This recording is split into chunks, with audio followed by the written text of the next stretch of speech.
یہودیوں کے سرداروں میں سے 2 یہودی بھائی مدینہ میں آئے اور کہا کہ لوگوں، ہمیں ہمارے نبی نے بتایا تھا کہ تہامہ کی سرزمین پر ایک نبی ظہور کرے گا جو تمہارے دین کو منسوخ کر دے۔ اب ہمیں ڈر ہے کہ وہ ہمیں ہمارے دین سے زائل نہ کر دے۔ وہ نبی کہاں ہے؟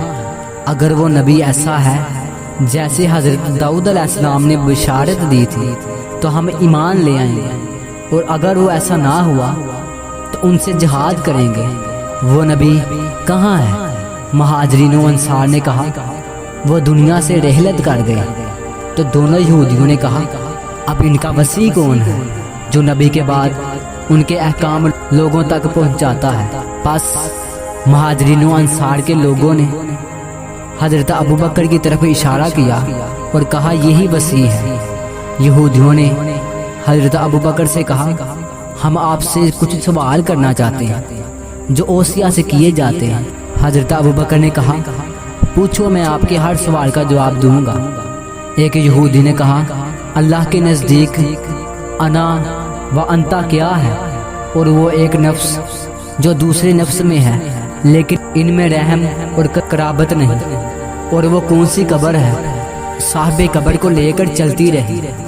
اور سورج تک کہاں سے طلوع کرتا ہے اور کہاں غروب ہوتا ہے؟ اور وہ کون سی جگہ ہے جہاں سورج صرف ایک بار ہی چمکا ہے؟ جنت کہاں ہے اور جہنم کہاں ہے؟ تمہارے رب کو اٹھایا جاتا ہے یا وہ تمہیں اٹھاتا ہے؟ اور تمہارے رب کا چہرہ کہاں ہے؟ وہ 2 گواہ کون سے ہیں؟ 2 غائب اور 2 ایک دوسرے کے مخالف کون ہیں؟ اور 1 2 3 4 5 6 7 8 9 اور 10 یہ کیا ہے؟ 11 اور 12 یہ کیا ہے؟ اور 20 30 40 50 60 70 80 90 100 یہ کیا ہے؟ حضرت ابوبکر سوال سن کر حیران رہ گئے اور کوئی جواب نہ دیا۔ ابن عباس دوڑتے ہوئے مولا علی علیہ السلام کے پاس آئے اور تمام ماجرا سنایا۔ تب مولا علی علیہ السلام مسکرائے اور کہا آج وہی دن ہے جس کے بارے میں مجھے رسول خدا نے فرمایا تھا۔ حضرت علی علیہ السلام چل پڑے اور ان کی رفتار رسول اللہ جیسی تھی۔ مسجد میں آئے اور وہاں بیٹھے جہاں رسول خدا بیٹھا کرتے تھے۔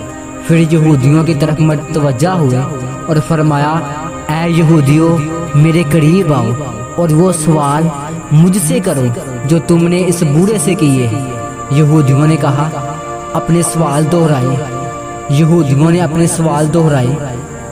حضرت علی علیہ السلام نے فرمایا انا سے مراد میں علی ہوں اور انتا سے مراد تم یہودی ہو۔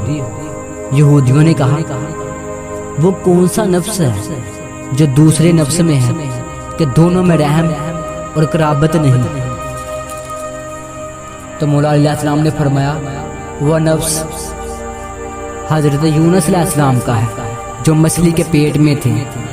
یہودی نے کہا وہ کون سی قبر ہے جو صاحب قبر کو لے کر چلتی رہی؟ مولا علیہ السلام نے فرمایا وہ حضرت یونس علیہ السلام ہے جن کو مچھلی اپنے پیٹ میں لے کر 7 سمندروں کے چکر لگاتی رہی۔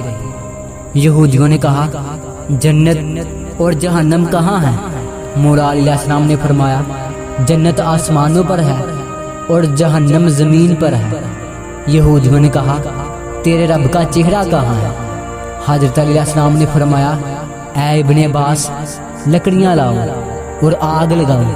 جب آگ لگی تو مولا علیہ السلام نے فرمایا اے یہودی اب تم یہ بتاؤ کہ اس آگ کا چہرہ کس طرف ہے اور کہاں ہے؟ یہودی نے کہا مجھے تو اس کا چہرہ نظر نہیں آتا۔ تو مولا علیہ السلام نے فرمایا خدا بھی اسی طرح ہے، اس کی مشرق مغرب ہم جس طرف بھی جائیں خدا کا چہرہ نظر آتا ہے۔ یہودی نے کہا 2 گواہ 2 غائب اور مخالف کون کون سے ہیں؟ تو مولا علیہ السلام نے فرمایا 2 گواہ زمین اور آسمان ہیں جو ایک لہجہ بھی غائب نہیں ہوتے۔ 2 غائب وہ موت و حیات ہے جو ایک دوسرے کے پاس ذرا بھی نہیں ٹھہرتے اور غائب ہو جاتے ہیں۔ اور 2 مخالف دن اور رات ہے،